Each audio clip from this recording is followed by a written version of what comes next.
Assalamualaikum warahmatullahi wabarakatuh. Nama saya Lela Afrianti, NIM 200463132 dari Program Studi Pendidikan Sejarah.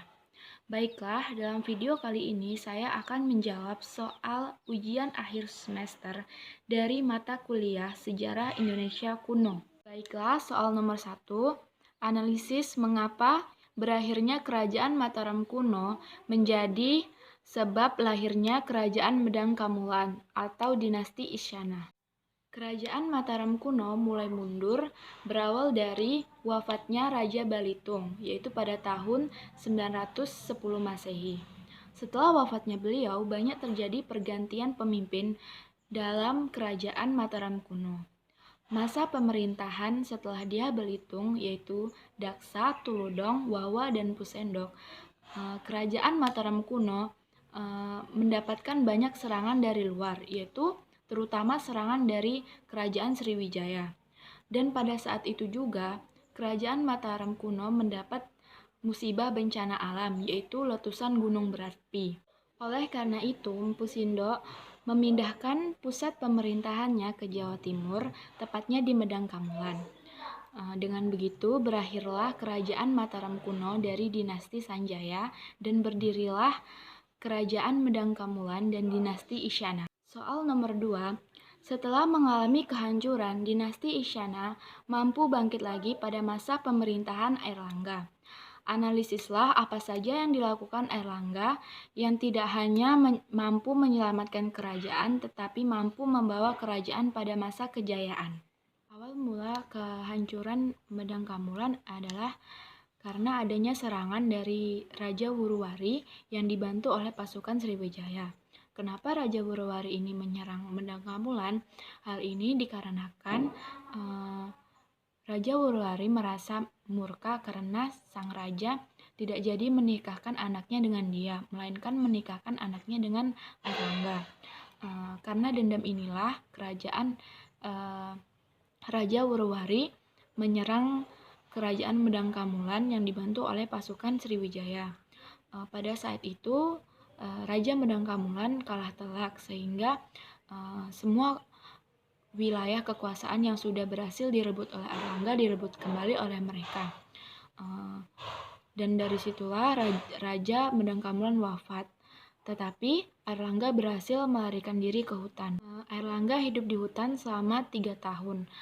Setelah 3 tahun bertapa, ia didatangi seorang utusan rakyat yang memintanya untuk membangun kembali Kerajaan Medang. Maka dari sinilah bermula Airlangga memimpin Kerajaan Medang Kamulan. Banyak hal yang dilakukan oleh Airlangga untuk keberhasilan Kerajaan Medang Kamulan. Salah satunya adalah membuat kekuatan baru untuk menjaga Kerajaan Medang Kamulan. Yang kedua adalah melakukan banyak sekali penaklukan sehingga wilayah Kerajaan Medang Kamulan menjadi luas. Lalu menjadikan Surabaya dan Tuban menjadi pusat perdagangan yang sangat penting untuk pertama kalinya. Raja Airlangga disebut-sebut sebagai raja yang termasyhur yang membawa Kerajaan Medang Kamulan menuju puncak kejayaannya. Pemenahan dimulai saat kerajaan benar-benar stabil.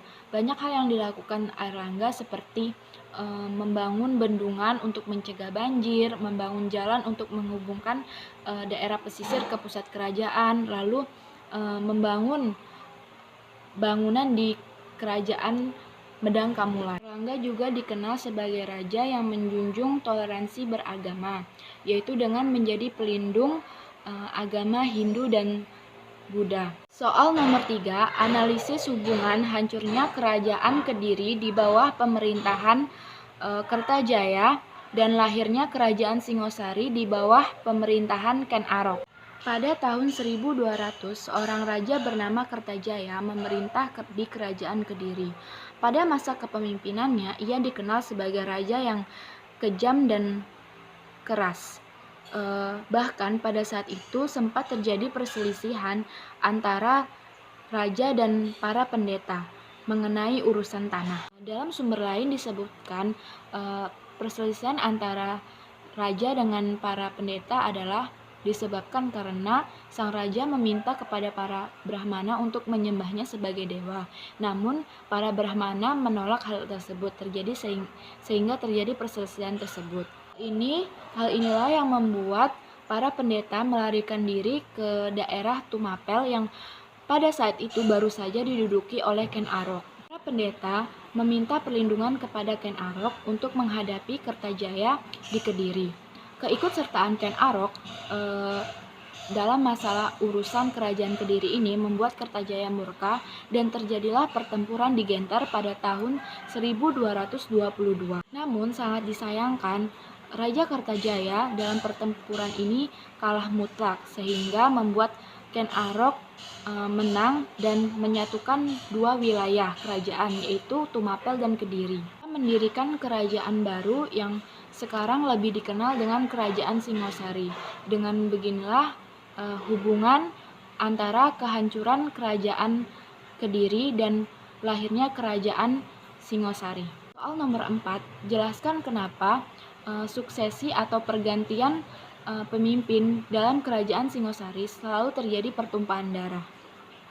Hal itu disebabkan karena setelah genap 5 tahun Ken Arok memerintah Kerajaan Singosari, ia wafat karena dibunuh oleh orang suruhan Anusapati, yaitu anak tirinya sendiri. Semenjak wafatnya Ken Arok, kisah pergantian pemimpin di Kerajaan Singosari menjadi kisah yang sangat pelik dan banyak terjadi pertumpahan darah. Setelah Ken Arok wafat, Anusapati memimpin Kerajaan Singosari selama 2 tahun. Anusapati wafat dibunuh oleh Tohjaya, yaitu merupakan anak Ken Arok dari selir pertamanya yang bernama Ken Umamang. Lalu Tohjaya memerintah Kerajaan Singosari hanya dalam kurun waktu setahun. Tohjaya dibunuh oleh Rangguwangi, yaitu merupakan anak dari Anusapati.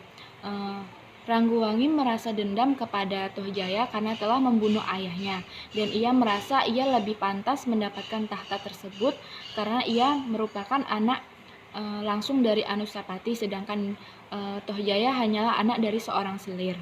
Ranggabuni memerintah Kerajaan Singosari dalam jangka waktu yang amat lama, yaitu selama 22 tahun. Pada masa kepemimpinannya, Kerajaan Singosari mulai bangkit. Bahkan Ranggabuni adalah satu-satunya raja yang namanya dikekalkan dalam prasasti Singosari. Masa pemerintahannya terdapat 3 prasasti Singosari yang menjelaskan kehidupan kerajaannya yang damai dan tentram. Soal nomor 5, analisislah apa dampak positif dan dampak negatif Sumpah Palapa yang diucapkan oleh Gajah Mada terhadap kehidupan masyarakat pada Kerajaan Majapahit. Dampak positif dari Sumpah Palapa yang diucapkan Gajah Mada adalah jika dikaji dengan baik, isi dari Sumpah Palapa itu berisi nilai, ideologi, serta energi. Isi Sumpah Palapa itu tersebut yaitu pernyataan terhadap Tuhan yang Maha Suci yang diucapkan oleh Gajah Mada. Sumpah Palapa juga mengandung banyak nilai, yaitu nilai kesatuan dan persatuan wilayah di Nusantara, nilai historis, nilai keberanian, dan nilai kepercayaan diri. Dari sumpah yang diucapkan oleh Gajah Mada menggambarkan bahwa kita seharusnya memiliki kesadaran penuh tentang kenegaraan, mengingat di mana Nusantara diapit oleh 2 benua besar, yaitu benua Samudra dan benua Pasifik, dan 2 laut besar, yaitu Laut Cina Selatan dan Laut Indonesia. Dampak negatif dari Sumpah Palapa ini ditandai dengan peristiwa Pasundan Bubat. Peristiwa ini adalah peristiwa pertempuran antara tentara Majapahit dengan tentara Pasundan, Sunda atau Jawa Barat. Peristiwa ini dikatakan sebagai kegagalan Gajah Mada untuk menaklukkan kerajaan Pajajaran. Di dalam sumber disebutkan bahwa Gajah Mada setelah peristiwa ini mengundurkan diri karena kegagalannya. Bahkan dampaknya sampai saat ini dalam adat bahwa orang Jawa tidak boleh menikah dengan orang Sunda karena adanya masa lalu pertempuran antara Majapahit dengan Sunda tersebut. Tentunya pertempuran itu dikarenakan sumpah yang sudah dibuat oleh Gajah Mada, yaitu sumpah untuk menaklukkan semua kerajaan di Nusantara. Baiklah, itu tadi jawaban ujian akhir semester mata kuliah Sejarah Indonesia Kuno. Saya akhiri. Assalamualaikum warahmatullahi wabarakatuh.